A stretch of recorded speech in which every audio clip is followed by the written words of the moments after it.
ভিডিওটি দেখার আগে আপনার ফানি মোড অন করে নিন এবং দুর্বল বাচ্চারা এই ভিডিও থেকে 100 হাত দূরে থাকুন। বল্টু, কিরে মন খারাপ কেন? না বাবা, কিছু না। আরে বল, মনে কর আমি তোর বাবা না, তোর বন্ধু। আর বলিস না দোস্ত, গতকাল আমার প্রেমিকাকে নিয়ে ঘুরতে বেরিয়েছিলাম, হঠাৎ তোমার স্ত্রী দেখে ফেললো, তারপর আমাকে কি মারটাই না মারলো। বাবা, আমার একজনকে পছন্দ হয়েছে। ওয়াও, কে এই সৌভাগ্যবতী? ওর নাম জরিনা, আমাদের পাশের বাসার আবুলের মেয়ে। নো, আমি তোমাকে কিছু বলতে চাই, কিন্তু প্রমিস করো তোমার আম্মুকে বলবে না। ওকে, প্রমিস।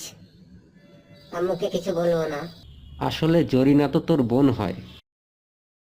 বাবা, আমি প্রেমে পড়েছি, আর এই মেয়েটা অনেক হট। ওয়াও, এটা তো অনেক বড় খবর।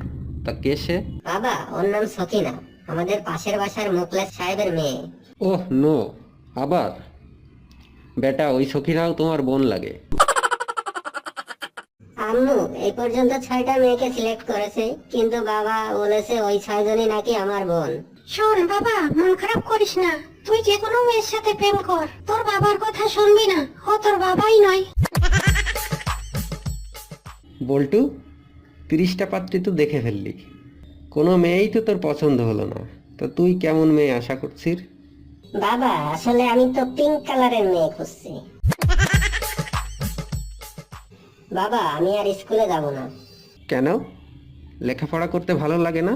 ঠিক তা নয় বাবা, স্কুলের টিচার কিছুই জানে না, সবসময় শুধু ছাত্রদেরই পড়া জিজ্ঞেস করে। বাবা জানো, আজ আমাদের ক্লাসে একটা নতুন ম্যাডাম এসেছে, সে দেখতে খুবই হট। ছি বল্টু, অমন কথা বলতে নেই। ম্যাডামরা হলো মায়ের মতো, তাদের সবসময় সম্মান করবি। বাবা, সবসময় তুমি নিজের কথাই ভাবো, ওই ম্যামকে আমি কিছুতেই মা বলতে পারবো না। খুব তো পড়াশোনা করছিস। আচ্ছা, 5টা পাখির নাম বল তো। এটা তো খুবই সোজা। কাক, শালিক, গোয়ে শালিক, পেঁচা আর বেজি। ভিডিওটি যদি ভালো লাগে লাইক দিবেন, কমেন্ট করবেন, শেয়ার দিবেন এবং সাবস্ক্রাইব করতে ভুলবেন না। कशिश शकल